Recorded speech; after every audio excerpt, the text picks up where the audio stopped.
চলো বন্ধুরা, কবিতা থেকে তোমরা কোন কোন এমসিকিউগুলি পড়ে যাবে আর পরীক্ষার খাতায় ঝটাঝট লিখতে পারবে, চলো দেখে নিই। বন্ধুরা, যত্ন সহকারে দেখে নাও কবিতা থেকে কোন কোন এমসিকিউগুলো অবশ্যই অবশ্যই পড়ে যাবে আর তোমরা কমন পেয়ে যাবে। সবার প্রথমে দেখে নাও, ওয়েস্টমিনিস্টার ব্রিজ থেকে আলোচনা করছি। The poet views the city, কোন সময়ে, টাইমে উল্লেখ করা থাকবে, উত্তরটা হবে ইন দ্য মর্নিং। কোন সময়ে? মর্নিংয়ে। Next, upon Westminster bridge is a dash, কী ধরনের কবিতা? এটা হবে একটা সনেট, 14 লাইনের সনেট।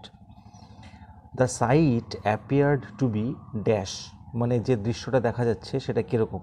অপশন থাকবে, তার মধ্যে উত্তরটা হবে majestic. The air in the morning is dash, সকালবেলার যে বাতাস সেটা কীরকম? তোমরা সকলে জানো স্মোকলেস এয়ার, তাহলে smokeless. The river glideth, which river is refer to here, কোন নদীর কথা এখানে বলা হয়েছে? দ্য রিভার, দ্য টেমস, কোন নদীর কথা? টেমস নদী। The beauty of the morning is dash, বন্ধুরা বিউটি অফ দ্য মর্নিংটা কীরকম? সাইলেন্ট অ্যান্ড বেয়ার, নিঃশব্দ, শূন্য। দ্য রিভার গ্লাইডস, কীভাবে নদীটি বয়ে চলেছে সেই অপশনগুলি থাকবে, সেটা হবে স্মুথলি, মসৃণভাবে। Mighty heart refers to dash, mighty heart, বিশাল শক্তিশালী হৃদয় বলতে কাকে বোঝানো হয়েছে? দ্য সিটি অফ লন্ডন বা London city. The person who passes without enjoying the beauty of the London morning is dash, যে ব্যক্তি লন্ডন মর্নিংয়ের সৌন্দর্য দেখে না চলে যাবে, না মানে না দেখে চলে যাবে, সে কীরকম কবির মতে? Dull, dull. The mood of the poem is dash, এই কবিতায় যে মুড রয়েছে সেই মুডটা কীরকম? ট্র্যাঙ্কুইল, মানে শান্ত। দ্য ওয়ার্ড ডাল মিন্স ড্যাশ, বন্ধুরা ডাল মানে কিন্তু আনইন্টেলিজেন্ট অপশনে থাকলে লিখবে না, কি লিখবে? Devoid of sense of beauty, বলা হচ্ছে ডাল। তাহলে তোমরা এখান থেকে এই 11টি পড়ে গেলেই যথেষ্ট। চলো দেখে নিই মিটিং অ্যাট নাইট থেকে কি প্রশ্ন রেখেছি। Meeting at night is dash poem, বন্ধুরা খুব ইম্পর্টেন্ট। মিটিং অ্যাট নাইট কি ধরনের কবিতা? এটা একটা লাভ পোয়েম। তারপরে the colour of the half moon is dash, half moon অর্ধচন্দ্রের যে কালার সেটা কিরকম? Yellow. The length of the sea scented beach is, sea scented বিচের দৈর্ঘ্যটা কতটা, অর্থাৎ কতটা দীর্ঘ? 1 মাইল, মনে রাখবে, বা এ মাইলও থাকতে পারে। The colour of the C is dash, সমুদ্রের কালারটা হচ্ছে গ্রে। তারপরে দ্য লাভার ক্রসেস, লাভার পেরিয়েছে কটা ফিল্ড পেরিয়েছে? অবশ্যই তোমরা জানো 3 fields.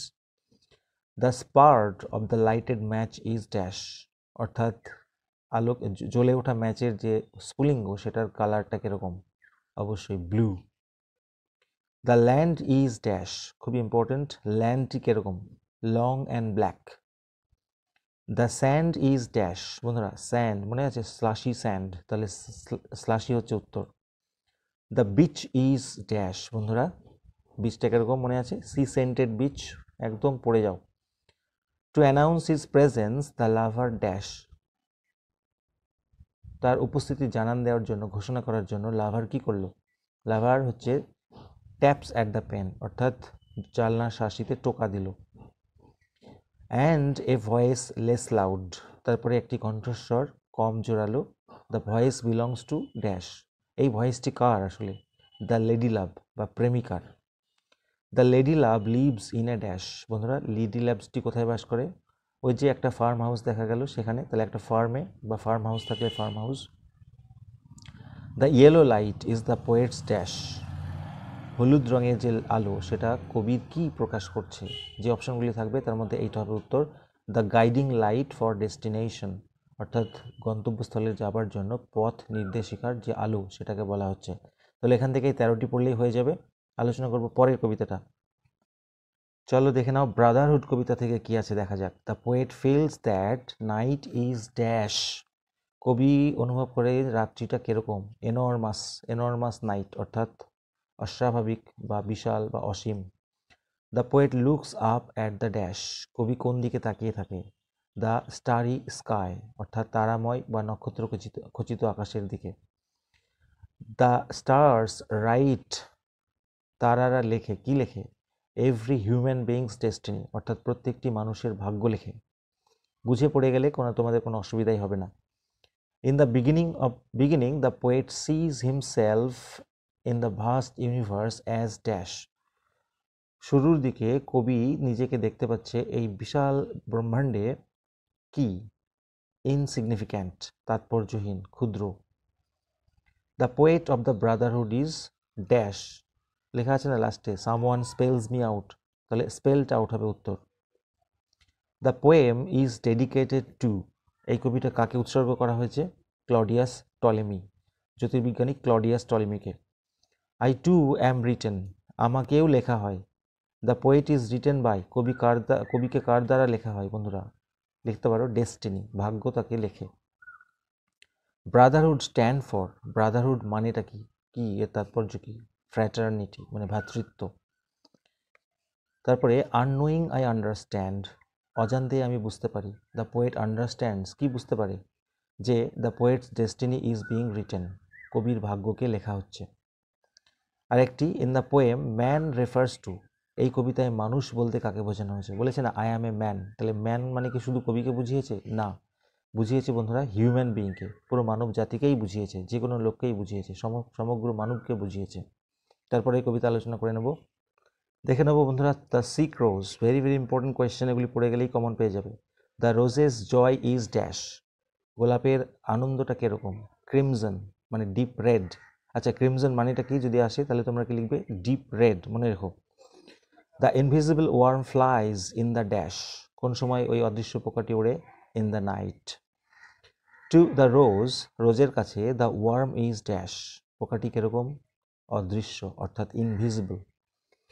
Blake presents the worm as dash, Blake এই পোকাটিকে উপস্থাপন করেছে কি হিসাবে? অ্যাজ ইভিল মানে শয়তান, দুষ্টু। Dark in the poem stands for, এই কবিতায় একটা কথা আছে ডার্ক সিক্রেট লাভ, তাহলে ডার্ক বলতে কি বুঝিয়েছে? এক্সপেরিয়েন্সের কথা বুঝিয়েছে। Next in the poem the poet addresses, এই কবিতায় কবি কাকে সম্বোধন করেছে? তোমরা জানো প্রথম লাইনে আছে ও রোজ দাও আর্ট সিক, তাহলে এখানে দ্য রোজ হচ্ছে রোজকে উদ্দেশ্য করে বলেছে। আর প্রশ্ন যদি আছে হু ইজ সিক, তোমরা তো জানো the rose is sick. Here sick মানে কি বন্ধুরা? সিক মানে কিন্তু এখানে যে অপশন থাকবে তার মধ্যে ইল লিখলে হবে না, যদি এখানে ডিকেইং থাকে তাহলে ডিকেইং কথাটা লিখবে, ডিকেইং মানে ক্ষয়িষ্ণু। দ্য স্টর্ম ইজ ড্যাশ, স্টর্মটা কীরকম ছিল মনে আছে? Howling storm, so howling is the answer. Has found out thy bed, খুঁজে পেয়েছে তোমার বিছানা, তাহলে এখানে দাই বলতে কার? তোমার মানে কাকে বুঝিয়েছে? অবশ্যই দ্য রোজ অর্থাৎ রোজের বিছানাকে বুঝিয়েছে। দ্য ওয়ার্মস লাভ ইজ, পোকাটির ভালোবাসাটা কীরকম? ডার্ক সিক্রেট বা dark and secret. Rose stands for লাভ, ভালোবাসার কিসের প্রতীক? এই রোজ হচ্ছে কিসের প্রতীক? ভালোবাসার প্রতীক। তাহলে এই 10-11টি করলেই তোমরা পেয়ে যাবে। চলে আসা যাক ডে ব্রেক কবিতায় কি কি পড়ে যাবে। The wind crosses the churchyard with a dash, বাতাস কবরস্থানটিকে পার হলো কিভাবে? উইথ এ সাই, সাই মানে দীর্ঘ নিঃশ্বাস। The wind told the churchyard to dash, বাতাস ওই কবরস্থানে গিয়ে কি বলল? বলল লাই কোয়াইটলি মানে শান্তভাবে শুয়ে থাকো। সকলকে বলেছিল জেগে উঠতে, আর এখানে গিয়ে বলেছিল শান্তভাবে শুয়ে থাকতে। বুঝে গেলে তোমাদের সমস্যা হবে না। ডে ব্রেক মানে কি বন্ধুরা? ডে ব্রেক মানে ডন, ভোরবেলাকে বলা হয় daybreak. Chanticleer will blow his dash, চ্যান্টিক্লিয়ারের কাছে গিয়ে বলেছিল না ব্লো ইয়োর ক্ল্যারিয়ান, অর্থাৎ এখানে উত্তরটা হবে clarion. The wind asks the Chanticleer to dash, একই প্রশ্ন ঘুরিয়ে দিয়েছে। চ্যান্টিক্লিয়ারকে বাতাস গিয়ে কি বলল? বলল ব্লো ইটস ক্ল্যারিয়ান, তার ক্ল্যারিয়ানটা বাজিয়ে দিতে। The wind blows in from dash, বাতাস বয় কোথা থেকে, অর্থাৎ কোথা থেকে বাতাস উঠে আসে? The sea. The wind whispers to the dash, বাতাস ফিসফিস করে গিয়ে বলল, কাকে গিয়ে বলল? দ্য ফিল্ডস অফ কর্ন, শস্য ক্ষেত্রে গিয়ে, বা ফিল্ডস কর্ন ফিল্ডসও থাকতে পারে। দ্য উইন্ড টোল্ড দ্য মিস্টস, কুয়াশাকে গিয়ে কি বলল? প্রথমেই কুয়াশার থেকে উঠে আসলো, এই সমুদ্র থেকে উঠে এসে কুয়াশাকে বলল মেক রুম ফর মি, অর্থাৎ আমার জন্য জায়গা করে দাও। এখানে রুম মানে ঘর নয়, জায়গা। দ্য উইন্ড টাস্ট, বাতাস স্পর্শ করলো, কাকে গিয়ে স্পর্শ করলো? The wood birds folded wing, কাঠঠোকরার ভাঁজ করা ডানাকে গিয়ে স্পর্শ করলো। The wind told the bird, আর পাখিকে গিয়ে কি বলল? বলল যে অ্যাওয়েক অ্যান্ড সিং, মানে জেগে ওঠো আর গান গাও। The wind told the belfry tower, belfry টাওয়ারের কাছে গিয়ে তাকে কি বললো, বললো যে প্রোক্লেম দি আওয়ার, অর্থাৎ সময়ের আগমন, অর্থাৎ ভোরবেলা যে এসে গেছে সেটা ঘোষণা করে দাও। The wind does the work of A dash, বাতাস এখানে কিসের কাজ করেছে, মেসেঞ্জারের অর্থাৎ দূতের কাজ করেছে। তাহলে এখান থেকে বন্ধুরা 12টা করে গেলেই যথেষ্ট। তাহলে বন্ধুরা কবিতা থেকে তোমরা একটা পড়ে যাও, অবশ্যই কমন পেয়ে যাবে। চেষ্টা করছি প্রোজগুলো থেকে দেওয়ার, সময় পাইনি। Thank you for watching this video. নতুন হলে চ্যানেলে সাবস্ক্রাইব করো, অবশ্যই পাশে থেকো। Thank you so much.